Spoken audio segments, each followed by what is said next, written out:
नमस्कार. दसऱ्याच्या हार्दिक हार्दिक शुभेच्छा. शेतकरी बांधवांनो, हा कापूस आहे, याच्या गळ फांद्या खुडलेल्या आहे. हे पहा, याला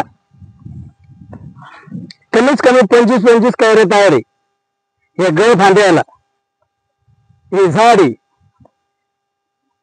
गळ फांद्या खुडल्यामुळे झाड पण वर वाढलं आणि माल पण चांगला झाला. हे पहा, तुम्ही डबल डबल पात्या लागेल दिसन तुम्हाला. हे पहा, हे पहा, डबल डबल पात्या आहे का? पूर्ण झाडा अशी. इकडे या, इकडे पहा.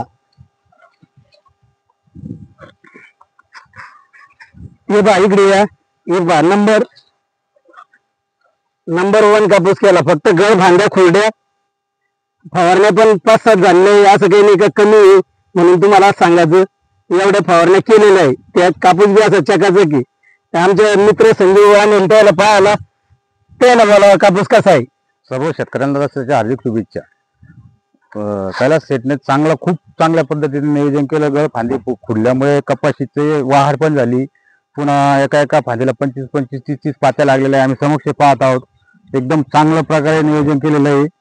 एकदम अशा गळ फांद्या सगळ्या शेतकऱ्यांनी खुडायला पाहिजे असं आमचं म्हण आहे. व्हिडिओच्या माध्यमातून शेतकऱ्याला एवढीच विनंती, तुम्ही गळ फांद्या खुडा. कमराला कापूस झाल्यावर ही जी गळ फांदी नाही, खालची जी खालून जी फांदी दिसती तिचाच शेंडा खुडायचा. एक हातभर झाल्यानंतर तुम्ही पूर्ण व्हिडिओ मध्ये पहा. पूर्ण कापूस तुम्हाला मोकळा दिसेल. 4x4 वर लावलेला आहे.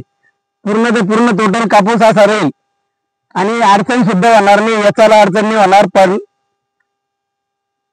मोकळा असल्यामुळे या पात्या पूर्ण लागत्या. याला कोणतीही प्रकारची अडचण येत नाही. पण 4x4 कापूस लावलेला आहे. सिंगल लागवडीचा नाही.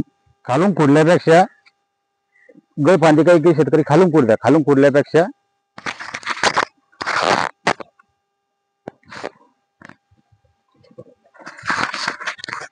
आता वरचे शेंडे खुडीत आहे. हे पाहिजे आजच खुड राहिले असला. नमस्कार. आज जे आदर्श आपला शेतकरी दिला तो प्रत्येक शेतकऱ्याने घ्यायला पाहिजे. आज हा प्लॉटर आलेलो आहे. आज 4x4 वर लागवड केलेली आहे. किमान आजच्या कंडिशनला जवळपास 21-14 ते 15 क्विंटल उत्पन्न आता सध्या येऊ शकतं. 20 क्विंटल निघाला पाहिजे आता सध्याच्या कंडिशनला. नंतर 20 क्विंटल येऊ शकतं. कारण अजून खाली आता जवळपास 50-60-70 पर्यंत कैरी. आज वर सुद्धा माल आहे. वरचे शेंडे खुडराले आणि मुख्य जे फांदे असते ते शेंडे खोडलेले गळ फांदे असते माल बघू शकतात. आणि आपण काय म्हणतो, आपला कापूस पुरत नाही. कापूस हे आपलं मराठवाड्याचं मुख्य पीक आहे. आणि 4x4 वर लागवड केली तर आपल्याला हे व्यवस्थित नियोजन केलं जाईल. आता गरीबातला गरीब शेतकरी असा असतो, कापूस लावतोय आणि बाजाराला पैसे जेव्हाच नसतात. आपल्या घरात आपल्याकडे पर्याय असतो. एक दोन्ही कापूस घेऊन आपण बाजार करू शकतो.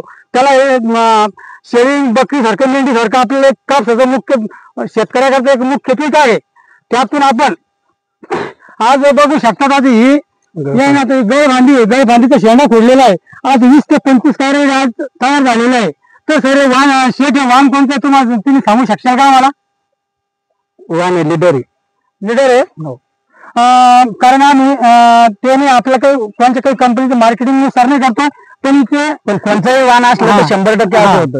वाणचं तर होतं. पण याची चैन आहे, याची पातीची आम्हाला एकदम व्यवस्थित ठिकाणी फुटेल. आणि साईडच्या या फांद्या खोड्यामुळे होते.